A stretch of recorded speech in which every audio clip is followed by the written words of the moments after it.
Ukraine president makes unexpected visit to Argentina. Thanh Hoa, Nghệ An, and Hà provinces strive to become a model partnership. First Vietnamese town opened in Thailand.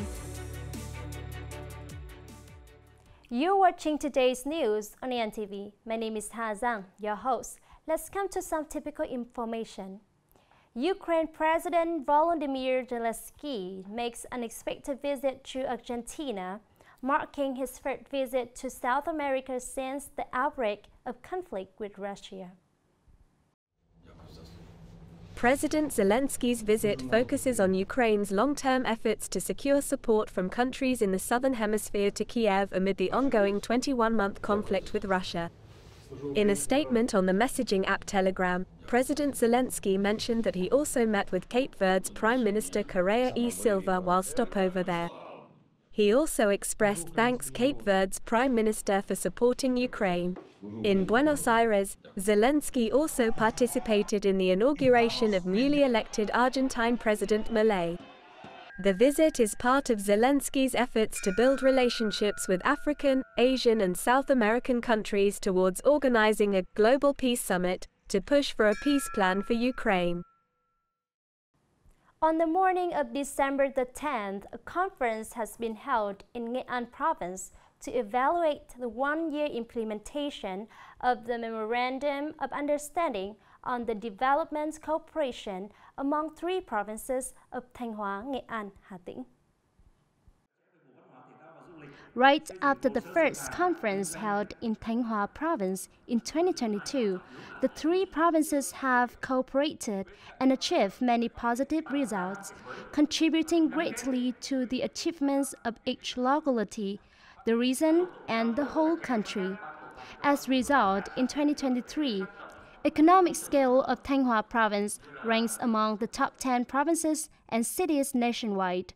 Hà Tĩnh province economic growth reaches 8.05%, leading the North Central region and ranking the 15th nationwide.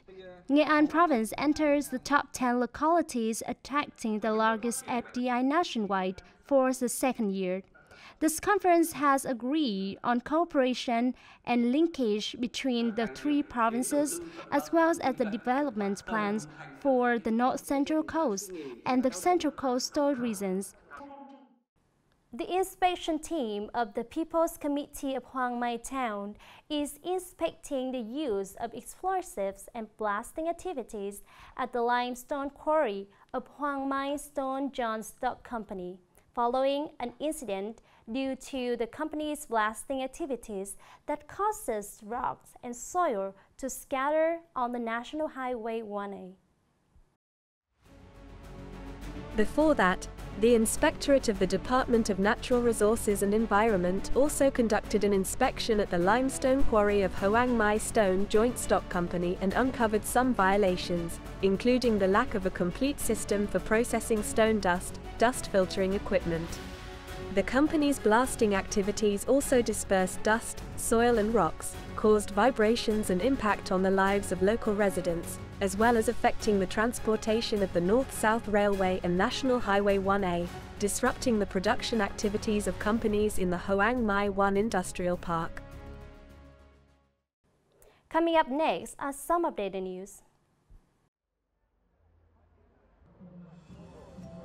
During the official visit to the Kingdom of Thailand, Chairman of the Vietnamese National Assembly, Vong Dinh Hue, cut the ribbon to launch the Vietnam Town in Thailand's Udon Thani province. This is the first Vietnam town in Thailand and in the world. The Vietnam Town is located in the Vietnamese market area in the city downtown, with 99% of residents being of Vietnamese origin. At the opening ceremony, Vietnamese leaders expressed their confidence that with the support from the Udon Thani government, Vietnam Town will boost its business, cultural and tourism activities and become a destination for the Vietnamese community in Thailand, as well as Vietnamese and foreign tourists visiting the country. Furthermore, Vietnam Town will be the symbol of solidarity, friendship and cooperation between Vietnam and Thailand, as well as people of the two countries.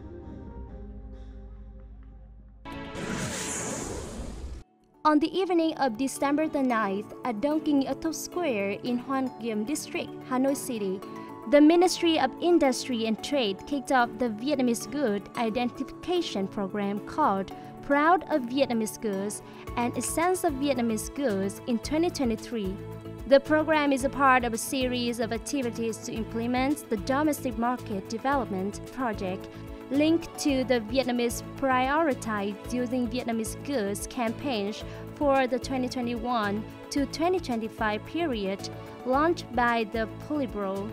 The program will see many activities, including showcasing for the introduction, promotion, and honoring of Vietnamese goods and services with strengths and high qualities, fashion shows, arts performances, and exchange events to promote the consumption of Vietnamese goods. Takes Ukraine. He won't stop there. The U.S. Biden administration has announced the usage of emergency power to sell nearly 14,000 tank shells to Israel without congressional approval.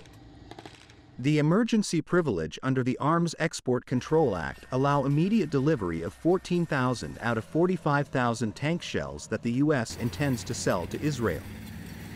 This $106.5 million deal is part of a larger proposed arms sale, totaling over $500 that President Biden has asked Congress to approve. The decision to sell weapons to Israel comes as the Israeli military is stepping up its offensive across the entire Gaza Strip, despite attacks that have claimed more than 17,700 lives. Most of them are civilians. About 40% of the fatalities are under 18 years old. Moving on to today's story. In 2023, in spite of many difficulties, the export activities of Nghệ An province always sees good growth thanks to the efforts of businesses. This marks the third consecutive year that export turnover exceeded the targets by the resolution of the 19th Provincial Party Congress. In the first 6 months of this year, the market of ultra-fine white stone powder faced many challenges, causing difficulties in securing export orders for businesses. Given this situation, this company has made efforts to expand the market and find new orders. As a result, its export turnover in the first 11 months of 2023 reached about $30 million, growing by 5% compared to the last year. The volume of goods reached 1.5 times compared to the last year and revenue increased by about 20%.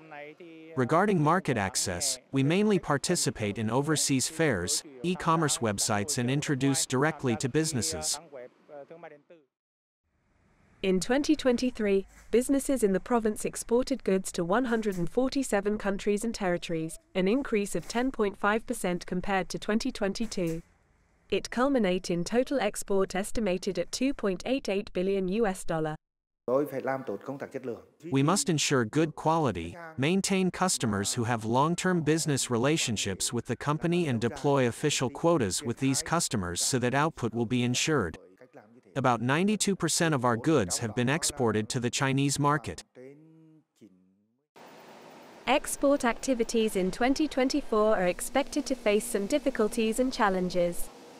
However, by taking advantage of participation in bilateral and multilateral free trade agreements, FTAs, and experience in responding and diversifying markets and good resources, export businesses will likely mitigate risks. Moreover, some FDI projects will enter production and will make a significant contribution to the export turnover of the province. It's the end of our bulletin today. Thank you for watching and hope to see you next time.